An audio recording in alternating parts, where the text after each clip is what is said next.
श्रीगुरुभ्यो नमः। हरि ओम। यतो जन्माद्यस्य श्रुतिसुनयमानैकविषयात् तन्त्रस्तन्त्रज्ञो गुरुरपि गुरोर्यश्च जगतां विमूढा यत्तत्त्वं प्रकटमिह वेत्तुं स्वमनसो मुकुन्दं ध्यायाम वाचकुहकं तं स्वमहसा सर्वविघ्नः प्रशमनं सर्वसिद्धिकरं वरं सर्वजीवप्रणेतारं वन्दे विजयदं हरिं करोतु मम कल्याणं। हरिर्हयमुखाविदः गुरुश्च मध्वनामा मे वरदुस्तु निरन्तरम्। वाणिते करवण्यं वचरणोर्जि सर्वदा मद्वाक्यसरणीर्भूयात् श्रीमदाचार्यभावग समाश्रयेत् गुरुं भक्त्या महाविश्वासपूर्वकं निक्षेपे सर्वभारांश्च गुरो ಶ್ರೀಪಾದಪಂಕಜೇ. ಅಪರೋಕ್ಷ ಜ್ಞಾನಿಗಳಾಗಿರುವಂತಹ ಜಗನ್ನಾಥದಾಸರು ರಚನೆ ಮಾಡಿಕೊಟ್ಟಿರುವಂತಹ ಹರಿಕಥಾಮೃತ ಸಾರದ ಪಿತೃಗಣ ಸಂಧಿಯನ್ನ ನೋಡ್ತಾ ಇದ್ದೀವಿ. ಪಿತೃನುದ್ದೇಶ್ಯ ವಿಪ್ರೇಭ್ಯೋ ದತ್ತಂ ಶ್ರಾದ್ದ ಮುದಾಹೃತಂ. ಬ್ರಹ್ಮಾಂಡ ಪುರಾಣ ನಮಗೆ ಹೇಳಿರುವಂಥದ್ದು ಪಿತೃನುದ್ದೇಶೇನ ಶ್ರದ್ಧೆಯ ತ್ಯಕ್ತಸ್ಯ ದ್ರವ್ಯಸ್ಯ. ಪಿತೃಗಳ ಪ್ರೀತ್ಯರ್ಥಕವಾಗಿ ಶ್ರದ್ಧೆಯಿಂದ ತ್ಯಾಗ ಮಾಡಿರುವಂಥದ್ದು ಬ್ರಾಹ್ಮಣರಿಗೆಗೋಸ್ಕರವಾಗಿ ಮಾಡಿರುವಂಥದ್ದನ್ನ ಶ್ರಾದ್ದ ಅಂತ ಕರೀತಾ ಇದ್ದಾರೆ. ಬ್ರಹ್ಮಾಂಡ ಪುರಾಣ, ಶ್ರಾದ್ದ ಕಲ್ಪಲತ ಬಹಳಷ್ಟು ಗ್ರಂಥಗಳು ವಿಸ್ತಾರವಾಗಿ ತಿಳಿಸಿ ಹೇಳ್ತಾ ಇದ್ದಾವೆ. ನಿನ್ನೆ ದಿವಸ ನಾವು 10 ಪದ್ಯಗಳನ್ನು ನೋಡಿದ್ದೀವಿ. ಇಲ್ಲಿವರೆಗೂ 11ನೇ ಪದ್ಯದಲ್ಲಿ ಹೇಳ್ತಾರೆ ಜಗನ್ನಾಥದಾಸರು ಭಗವಂತ ಆಹಾರವನ್ನ ಹೇಗೆ ನೀಡುತ್ತಾ ಇದ್ದಾನೆ ಪ್ರಾಣಿಗಳಿಗೆ. ಎಲ್ಲ ಪ್ರಾಣಿಗಳಿಗೆ ಆಹಾರವನ್ನ ನೀಡುವಂತಹ ವ್ಯವಸ್ಥೆ ಭಗವಂತ ಹೇಗೆ ಮಾಡಿದ್ದಾನೆ ಅಂತ ಇಲ್ಲಿ ವರ್ಣನೆಯನ್ನ ಮಾಡ್ತಾರೆ. ದೃಹಿಣ ಮೊದಲಾದಮರರಿಗೆ ಸನ್ಮಹಿತ ಮಾಯಾರಮಣ ತಾನೇ ಸ್ವಹನಿನಿಸಿ ಸಂತೃಪ್ತಿಪಡಿಸುವ ಸರ್ವಕಾಲದಲ್ಲಿ ಪ್ರಹಿತ ಸಂಕರ್ಷಣ ಪಿತೃಗಳಿಗಹರ ನೆನಿಪನು ಸ್ವಧಾಕ್ಯ ರೂಪದಿ ಮಹಿಜ ಫಲತೃಣ ವ್ಯಸರಿನಲ್ಲಿ ಪ್ರದ್ಯುಮ್ನ ಅನಿರುದ್ಧ. ಬಹಳ ಸುಂದರವಾಗಿ ಈ ಪದ್ಯದಲ್ಲಿ ತಿಳಿಸ್ತಾರೆ. ಅಗ್ನಿಗೆ 2 ಹೆಂಡಂದ್ರು, ಸ್ವಾಹ ಮತ್ತು ಸ್ವಧಾ. ಸ್ವಾಹ ಅನ್ನೋ ಹೆಂಡತಿ ಒಬ್ಬಳು, ಸ್ವಧಾ ಅನ್ನುವಂಥ ಒಬ್ಬಳು ಹೆಂಡತಿ. ಈ ಇಬ್ಬರು ದೇವ ಕಾರ್ಯ ಮತ್ತು ಪಿತೃಕಾರ್ಯದಲ್ಲಿ ಯಾವಾಗಲೂ ತೊಡಗಿಕೊಂಡಿರುವಂಥವ್ರು. ಅದನ್ನಿಲ್ಲಿ ಹೇಳ್ತಾರೆ. ಸನ್ಮಹಿತ, ನಿರ್ದುಷ್ಟನಾಗಿರುವಂತಹ ಸ್ವತಂತ್ರನಾಗಿರುವಂತಹ ಮಾಯಾರಮಣ ಅಂದ್ರೆ ಮಾಯಾನಾಮಕರಾಗಿರುವಂತಹ ಲಕ್ಷ್ಮೀದೇವಿಯ ಪತಿಯಾಗಿರುವಂತಹ ವಾಸುದೇವ. ದೃಹಿಣ, ನಾನು ಹಿಂದನೇ ಹೇಳಿದ್ದೇನೆ, ಬ್ರಹ್ಮಾದಿ ಎಲ್ಲ ದೇವತೆಗಳಿಗೆ ಸ್ವಾಹ, ಇಂದ್ರಾಯ ಸ್ವಾಹ, ಅಗ್ನೇಯೇ ಸ್ವಾಹ, ವರುಣಾಯ ಸ್ವಾಹ ಅಂತ ನಾವು ಆಹುತಿ ಕೊಟ್ಟಾಗ ಆಯಾ ದೇವತೆಗಳು ಆ ಆಹುತಿಯನ್ನ ಸ್ವೀಕಾರ ಮಾಡಿ ನಮಗೆ ಅನುಗ್ರಹವನ್ನ ಮಾಡ್ತಾರೆ. ಇನ್ನು ಪಿತೃಗಳ ಉದ್ದೇಶಕವಾಗಿ ಮಾಡುವಂತಹ ಪಿತೃಯಜ್ಞ ಅಂತ ನಾವೇನ್ ಕರಿತೀವೋ ಶ್ರಾದ್ದವನ್ನ, ಅಲ್ಲಿ ಸ್ವಧಾ ಅನ್ನುವಂತಹ ರೂಪದಿಂದ ಗಂಡ ಮತ್ತು ಹೆಂಡತಿ ಅಗ್ನಿದೇವ ಮತ್ತು ಸ್ವಧಾ ಅಲ್ಲಿ ದೇವತೆಗಳಿಗೆ ಆಹಾರವನ್ನ, ಆ ಹವಿಸ್ಸನ್ನ ತಲುಪಿಸುವಂತಹ ವ್ಯವಸ್ಥೆಯನ್ನ ಭಗವಂತ ಮಾಡಿದ್ದಾನೆ. ಅದರಲ್ಲೂ ಒಂದು ಮಾತು ಹೇಳ್ತಾರೆ, ಸ್ವಾಹ ಮತ್ತು ಸ್ವಧಾ ಅಗ್ನಿದೇವರಿಗೆ 2 ಪತ್ನಿಯರು. ಅಗ್ನಿಯಲ್ಲಿ ಮಾಡಿದಂತ ಆಹುತಿ ದ್ವಾರ ಸ್ವಾಹ ರೂಪದಿಂದ ಹೋಗುತ್ತೆ. ಇಲ್ಲಿ ಸ್ವಧಾ ಅನ್ನುವಂತಹ ರೂಪದಿಂದ ವಾಸುದೇವ ಸಂಕರ್ಷಣ ದೇವತೆಗಳಿಗೆ ತಲುಪಿಸ್ತಾ ಇದ್ದಾನೆ. ಅದರಲ್ಲೂ 2 ರೂಪವನ್ನ ಹೇಳಿದ್ರು. ಪ್ರದ್ಯುಮ್ನ ನಾಮಕನಾಗಿರುವಂತಹ ಭಗವಂತ ತೃಣ ಅಂದ್ರೆ ಭೂಮಿಯನ್ನ ಭೇದಿಸಿಕೊಂಡು ಬರುವಂತಹ ಏನು ಹುಲ್ಲೇನಿದೆ ಅಲ್ಲ ಅದರಲ್ಲಿ, ಮತ್ತು ಅನಿರುದ್ಧ ರೂಪಿಯಾಗಿರುವಂತಹ ಭಗವಂತ ಆ ಹೆಸರಿನಲ್ಲಿ ಅಂತರ್ಗತವಾಗಿದ್ದು ಕರೆಸಿಕೊಳ್ಳುತ್ತಾನೆ. ಎಷ್ಟೆಲ್ಲ ಹೇಳಿದ್ದಾರೆ ನೋಡಿ. ಇನ್ನು ಮುಂದಿನ ಪದ್ಯದಲ್ಲಿ ಹೇಳ್ತಾರೆ, ಅನ್ನಾಂತರ್ಗತನಾಗಿರುವಂತಹ ಭಗವಂತನ ಉಪಾಸನೆಯ ಫಲವನ್ನ ಹೇಳ್ತಾರೆ. ಅನ್ನ ನೆನೆಸುವ ನೃಪಶುಗಳಿಗೆ ಹಿರಣ್ಯ ಗರ್ಭಾಂಡದೊಳು ಸಂತತ ತನ್ನ ನೀಪರಿಗಿಂದುಪಾಸನ ಗೈವ ಭಕುತರನ ಬನ್ನ ಬಡಿಸದೆ ಭವಸಮುದ್ರ ಮಹೋನ್ನತಿಯ ದಾಟಿಸಿ ಚತುರ್ವಿಧ ಅನ್ನಮಯ ನಾತ್ಮ ಪ್ರದರ್ಶನ ಸುಖ ನೀವ ಹರಿ. ಬಹಳ ಸುಂದರವಾಗಿ ಈ ಪದ್ಯದಲ್ಲಿ ತಿಳಿಸ್ತಾರೆ. ನೃಪಶು ಅನ್ನೋ ಶಬ್ದ ಇಟ್ಟಿದ್ದಾರೆ. ಅಂದ್ರೆ ಮಾನುಷಾದಿಗಳಿಗೆ ಫಲರೂಪದಿಂದ, ಪಶುಗಳಿಗೆ ತೃಣಾದಿ ರೂಪದಿಂದ. ಪಶುಗಳು ಹುಲ್ಲನ್ನು ತಿಂತಾ ಇದ್ದಾವೆ, ಮನುಷ್ಯರು ಅನ್ನವನ್ನ ಊಟ ಮಾಡ್ತಾ ಇದ್ದಾರೆ. ಪ್ರದ್ಯುಮ್ನ ಅನ್ನ ನೆನೆಸುವ ಅಂತಾರೆ. ಪ್ರದ್ಯುಮ್ನ ಮತ್ತು ಅನಿರುದ್ಧ ರೂಪದಿಂದ ಅನ್ನ ಅಂತ ಅನಿಸ್ಕೊಂಡಿದ್ದಾನೆ. ಪ್ರದ್ಯುಮ್ನಾಗಿ ಮನುಷ್ಯರಿಗೆ ಬೇಕಾಗಿರುವಂತಹ ಅನ್ನ, ಅನಿರುದ್ಧ ರೂಪದಿಂದ ತೃಣ ಮೊದಲಾದ ಆಹಾರವನ್ನ ಪಶುಗಳಿಗೆ ನೀಡ್ತಾ ಇದ್ದಾನೆ. ಅದರಲ್ಲೂ ಆತ್ಮ ಪ್ರದರ್ಶನ ದೇವತೆಗಳಿಗೆ, ಪಿತೃಗಳಿಗೆ ಪೂರ್ವೋಕ್ತವಾಗಿರುವಂತಹ ವಾಸುದೇವ, ಸಂಕರ್ಷಣ ಈ ರೂಪದಿಂದ ಇದ್ದು ಭಗವಂತ ಅನುಗ್ರಹವನ್ನು ಮಾಡ್ತಾನೆ. ಈ ರೀತಿಯಾಗಿ ನಾವು ಇಷ್ಟೊತ್ತಂಕ ಏನು ಹೇಳ್ತಾ ಇದ್ದೀವೋ, ಇಲ್ಲಿವರೆಗೂ ಹೇಳ್ತಾ ಬಂದಿದ್ದೀವೋ, ಈ ರೀತಿಯಾಗಿ ಯಾರು ತಿಳಿದು ಅನುಸಂಧಾನ ಪೂರ್ವಕದಿಂದ ಶ್ರದ್ಧೆಯಿಂದ ಶ್ರಾದ್ದವನ್ನ ಮಾಡ್ತಾ ಇದ್ದಾರೋ, ಸ್ವಾಹ, ಸ್ವಧಾ, ಫಲ, ತೃಣ 4 ವಿಭಾಗವನ್ನ ಮಾಡಿದ್ದಾರೆ ಆಹಾರದಲ್ಲಿ. ಭಗವಂತ ಬಂದಿರುವಂತಹ ಬ್ರಾಹ್ಮಣರು ಶ್ರಾದ್ದಕ್ಕೆ ನಾವೇನ್ ಕರೆದಿರ್ತೀವೋ ಅವರಲ್ಲಿ ಇದ್ದು ಪ್ರದ್ಯುಮ್ನ, ಸಂಕರ್ಷಣ, ವಾಸುದೇವ, ನಾನಿನ್ನನೆ ಹೇಳಿದ್ದೇನೆ, ಆ ರೀತಿಯಾಗಿ ಅನ್ನವನ್ನ ವಿಭಾಗ ಮಾಡಿ ಆಯಾ ದೇವತೆಗಳಿಗೆ ಅನುಗ್ರಹವನ್ನ ಮಾಡ್ತಾನೆ. ಅದನ್ನಿಲ್ಲಿ ಬಹಳ ಸುಂದರವಾಗಿ 12ನೇ ಪದ್ಯದಲ್ಲಿ ತಿಳಿಸ್ತಾರೆ.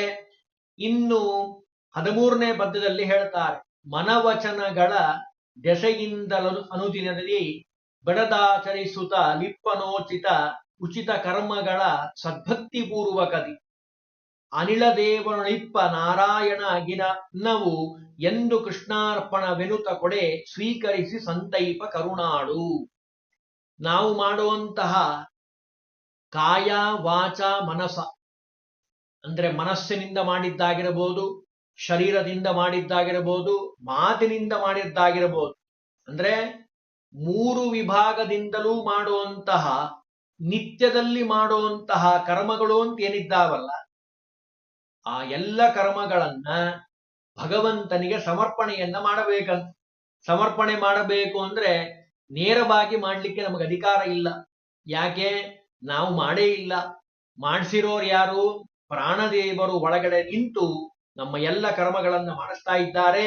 ಅದನ್ನೇ ಹೇಳ್ತಾರೆ, ಅನಿಲ ದೇವ, ಪ್ರಾಣದೇವರು ನಮ್ಮಲ್ಲಿ ಇದ್ದು ಸರ್ವೇಂದ್ರಿಯಾಭಿಮಾನಿಸ್ತ ಮುಖ್ಯ ಪ್ರಾಣಸ್ಥ ವಿಷ್ಣುನಾ, ಎಲ್ಲ ದೇವತೆಗಳು ನಮ್ಮ ದೇಹದಲ್ಲಿರುವಂತಹ ಆ ದೇವತೆಗಳಲ್ಲಿ ಪ್ರಾಣದೇವರು ಇದ್ದು ನಮ್ಮ ಎಲ್ಲ ಕರ್ಮಗಳನ್ನ ಮಾಡಿಸ್ತಾ ಇದ್ದಾರೆ.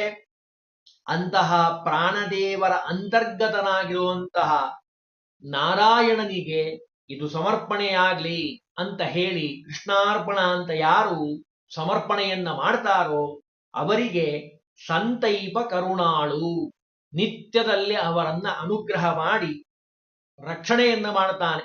ಇಲ್ಲೊಂದು ಶಬ್ದ ಬರೆದಿದ್ದಾರೆ, ಅದನ್ನ ನಾವು ಬಹಳ ಚೆನ್ನಾಗಿ ಗಮನಿಸಬೇಕು. ಸದ್ಭಕ್ತಿ ಪೂರ್ವಕದಿ, ಕರ್ಮ ಮಾಡಿ ಸಮರ್ಪಣೆ ಮಾಡಬೇಕಾದ್ರೆ ಸದ್ಭಕ್ತಿಯಿಂದ ಕರ್ಮವನ್ನ ಸಮರ್ಪಣೆ ಮಾಡಬೇಕು. ಅಂದ್ರೆ ಮಹಾತ್ಮ್ಯ ಜ್ಞಾನ ಪೂರ್ವೋಸ್ತು ಸುದೃಢ ಸರ್ವತೋಧಿಕ ಸ್ನೇಹೋ ಭಕ್ತಿ ರೀತಿ ಪ್ರೋಕ್ತೋ ಅಂತ ಹೇಳದ ಹಾಗೆ, ಅಷ್ಟು ಸುದೃಢವಾದ ಭಗವಂತನ ಮಹಿಮೆಯನ್ನ ತಿಳಿದು ಅವನಲ್ಲಿ ಮಾಡುವಂತಹ ಭಕ್ತಿ ಇದೆ ಅಲ್ಲ, ಆ ಭಕ್ತಿಯ ಮುಖಾಂತರವಾಗಿ ನಾನು ನನ್ನದು ಅನ್ನುವಂತಹ ಅಭಿಮಾನವನ್ನ ಬಿಟ್ಟು ಆ ಹೃದಯ ಗುಹೆಯಲ್ಲಿ ವಾಸ ಮಾಡುವಂತಹ ಪ್ರಾಣದೇವರ ಅಂತರ್ಗತನಾಗಿರುವಂತಹ ನಾರಾಯಣನಿಗೆ ಇದು ನಿನಗೆ ಸಮರ್ಪಣೆ ಆಗ್ತಾ ಇದೆ, ಆಗಲಿ ಅಂತ ಹೇಳಿ ಕೃಷ್ಣಾರ್ಪಣ ಅಂತ ಹೇಳಿ ಸಮರ್ಪಣೆ ಮಾಡಿದ್ದೇ ಆದ್ರೆ ಭಗವಂತ ಏನ್ ಮಾಡ್ತಾನೆ? ಸಂತೈಪ ಜ್ಞಾನ ಭಕ್ತ್ಯಾದಿಗಳನ್ನ ಕೊಡ್ತಾನೆ, ಜೊತೆಗೆ ಐಶ್ವರ್ಯಾದಿಗಳನ್ನ ಕೊಟ್ಟು ಅನುಗ್ರಹವನ್ನ ಮಾಡ್ತಾನೆ. ಬಹಳ ಸುಂದರವಾಗಿ ನಮಗೆ ತಿಳಿಸ್ತಾ ಇದ್ದಾರೆ. ಇನ್ನು ನಾವು ಮಾಡುವಂತಹ ಕರ್ಮ ಇದೆ ಅಲ್ಲ, ಶ್ರಾದ್ದಾದಿ ಕರ್ಮ, ಈ ಶ್ರಾದ್ದಾದಿ ಕರ್ಮದಲ್ಲಿ ಒಂದು ವಿಶಿಷ್ಟವಾದ ವಿಷಯವನ್ನು ತಿಳಿಸ್ತಾರೆ ಈ ಪದ್ಯದಲ್ಲಿ, 14ನೇ ಪದ್ಯದಲ್ಲಿ.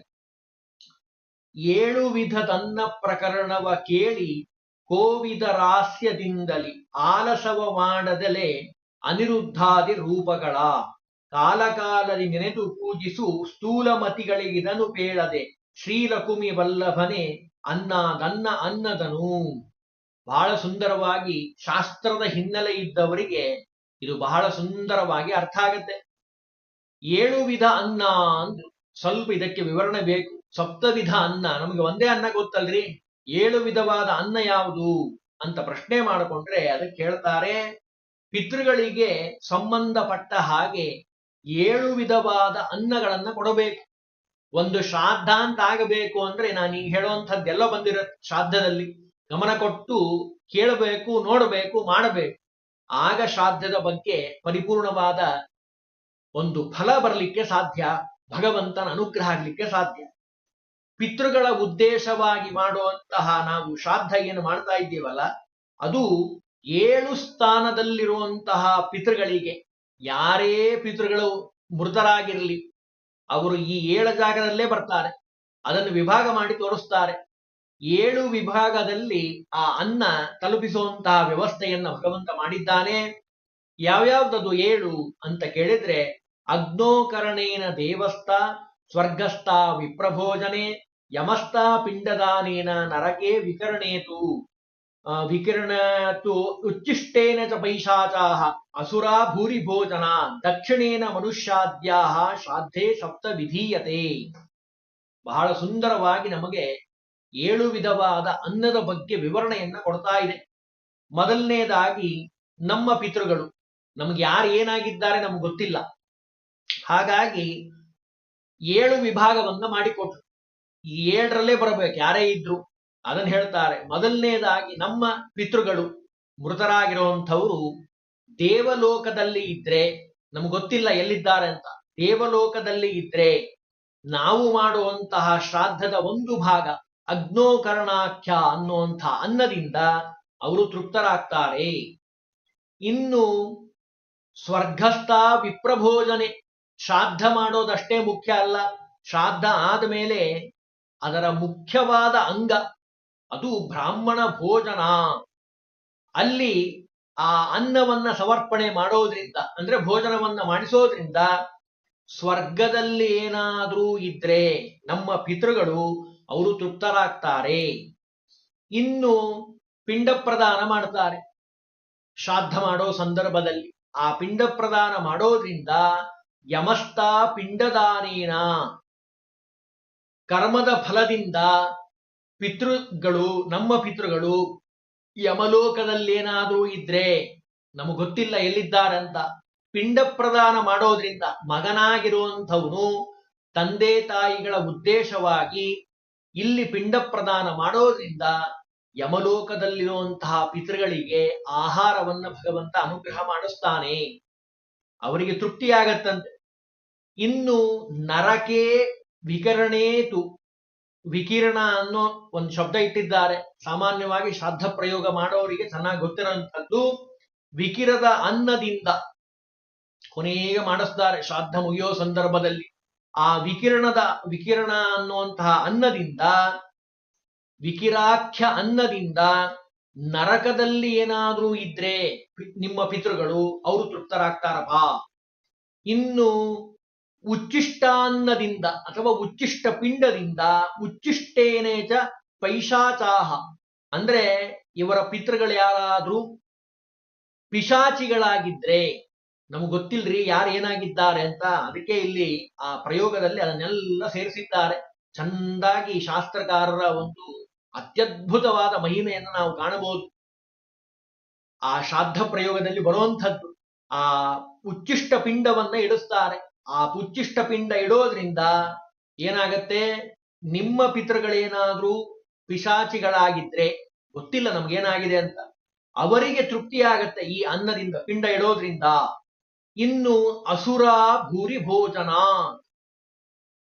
ತನ್ನ ಪಿತೃಗಳು, ಕರ್ತೃ ಏನಿದ್ದಾನಲ್ಲ ಅವನ ಪಿತೃಗಳೇನಾದ್ರೂ ಅಸುರರಾಗಿ ಹುಟ್ಟಿದ್ರೆ, ನಮಗೆ ಗೊತ್ತಿಲ್ಲ ಎಲ್ಲಿ ಹುಟ್ಟಿದ್ದಾರೆ ಅಂತ, ಅಸುರರಾಗಿ ಹುಟ್ಟಿದ್ರೆ ಅವರಿಗೆ ಭೂರಿ ಭೋಜನ, ಶ್ರಾದ್ದದಲ್ಲಿ ಭೋಜನ ಹಾಕೋದ್ರ ಜೊತೆಗೆ ಹೊರಗಡೆ ಬೇಕಾದಷ್ಟು ಜನನ್ ಕರೆದು ಊಟಕ್ಕೆ ಹಾಕ್ತಾರೆ. ಹಾಕಬೇಕು ಅಂತ ಇದೆ ಶಾಸ್ತ್ರದಲ್ಲಿ, ಎಲ್ಲರಿಗೂ ಅನ್ನದಾನ ಮಾಡಬೇಕು.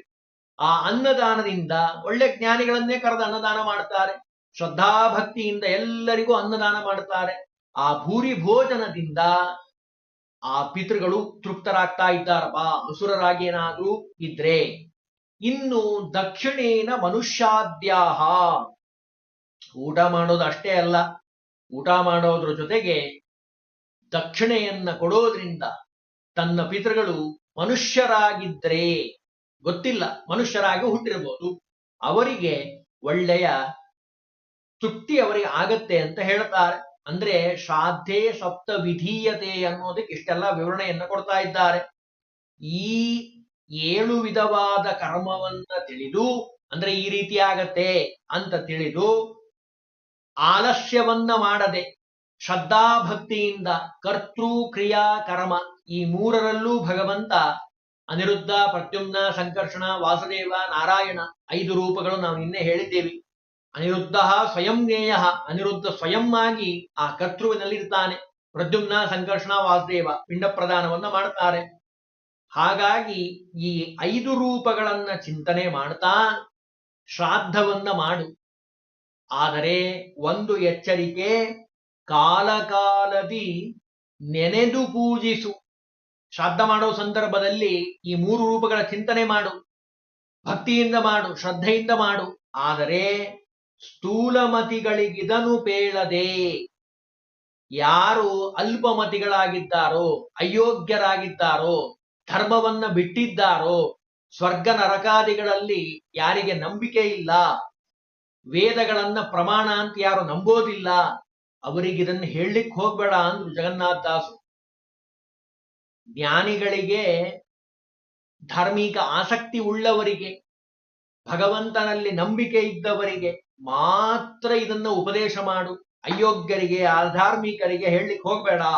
ಹೇಳದೆ ಶ್ರೀರಕುಮಿ ವಲ್ಲಭನೆ ಅನ್ನದನ್ನ ಅನ್ನದನು. ಇಲ್ಲಿ ಬಹಳ ಸುಂದರವಾಗಿ ಹೇಳಿದ್ದಾರೆ. ಈ ಏನು ಅನ್ನ ಅಂತ ನಾವು ಹೇಳ್ತಾ ಇದ್ದೀವಲ್ಲ, ಈ ಅನ್ನ ಅದು ಭಗವಂತ. ಅನ್ನ ಶಬ್ದ ವಾಚ್ಯನಾಗಿರುವಂತವನು ಭಗವಂತ.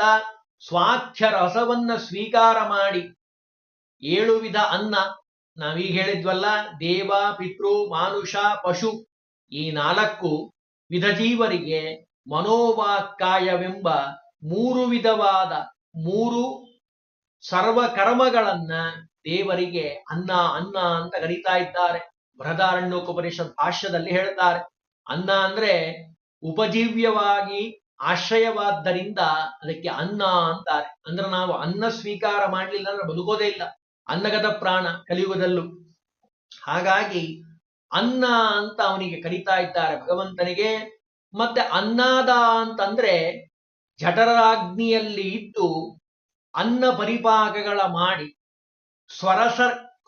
ಅಂದ್ರೆ ಆ ಅನ್ನ ಏನ್ ನಾವು ಊಟ ಮಾಡ್ತೀವಲ್ಲ, ಅದನ್ನ ಸರಿಯಾದ ಕ್ರಮದಲ್ಲಿ ಎಲ್ಲ ಭಾಗಗಳಿಗೆ, ದೇಹದ ಅಂಗಾಂಗಗಳಿಗೆ ಕಳಿಸ್ತಾನೆ ಭಗವಂತ. ಸ್ವರಸ ಅಂತ ಅನ್ಸ್ಕೊಂಡಿದ್ದಾನೆ, ಅನ್ನ ಭೋಕ್ತೃ ಅಂತ ಅನ್ಸ್ಕೊಂಡಿದ್ದಾನೆ. ಎಲ್ಲರಿಗೂ ತನಗೂ ಸಹ ಮೇಲೆ ಹೇಳಿದಂತಹ ಅನ್ನವನ್ನ ಕಲ್ಪಿಸಿಕೊಳ್ಳೋದ್ರಿಂದ ಸ್ವಾಖ್ಯರಸ ಭಗವಂತನಿಗೆ ಯಾವ ಅನ್ನದಿಂದ ಏನಾಗ್ಬೇಕಾಗಿದೆ? ಸ್ವತಂತ್ರ ಭಗವಂತ. ಹಾಗಾಗಿ ಅನ್ನ ಅಂತ ಅನಿಸ್ಕೊಂಡಿದ್ದಾನೆ, ಅನ್ನದೊಳಗೂ ಇರ್ತಾನೆ, ನಮ್ಮೊಳಗೂ ಇರ್ತಾನೆ, ಭೋಜನ ಮಾಡೋರೊಳಗೂ ಇರ್ತಾನೆ. ಅನ್ನದರ ಎನಿಸಿಕೊಂಬ, ಅನ್ನವನ್ನ ಕಲ್ಪಿಸಿಕೊಂಡು ತನ್ನ ಅನ್ನ ಕೊಡುವ ತಾನು ಅನ್ನದ, ಅವನೇ ಕೊಡುವಂತವನು ಭಗವಂತ. ಅವನೇ ಕೊಡ್ತಾನೆ, ಅವನೇ ಸ್ವೀಕಾರ ಮಾಡ್ತಾನೆ. ಈ ಭಾವನೆ ನಮಗ್ ಬರಬೇಕು.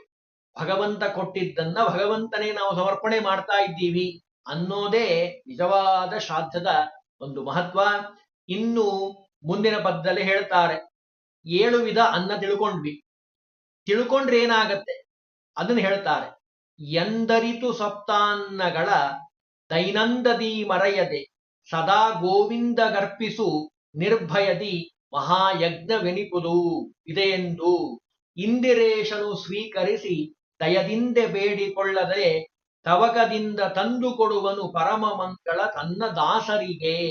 ನೋಡಿ ಹೇಗೆ ಹೇಳಿದ್ದಾರೆ ಅಂದ್ರೆ, 7 ವಿಧವಾದ ಸಪ್ತಾನ್ನಗಳನ್ನ ಯಾರು ಚೆನ್ನಾಗಿ ತಿಳಿದು, ಓಹೋ ನಾ ಮಾಡುವಂತಹ ಶ್ರಾದ್ದದಲ್ಲಿ ಇಷ್ಟೆಲ್ಲಾ ದೇವತೆಗಳು ಭಗವಂತನ ಅನುಗ್ರಹವನ್ನ ಪಡಿಲಿಕ್ಕೆ ಬೇಕಾಗಿರುವಂತಹ ಸಾಧನೆ ಇದು ಯಜ್ಞ ಅಂತ ಅನ್ಕೊಂಡು ಯಾರು ಶ್ರದ್ಧೆಯಿಂದ ಮಾಡ್ತಾರೋ ಅವ್ರಿಗೇನಾಗತ್ತೆ ಅಂತ ಹೇಳ್ತಾರೆ.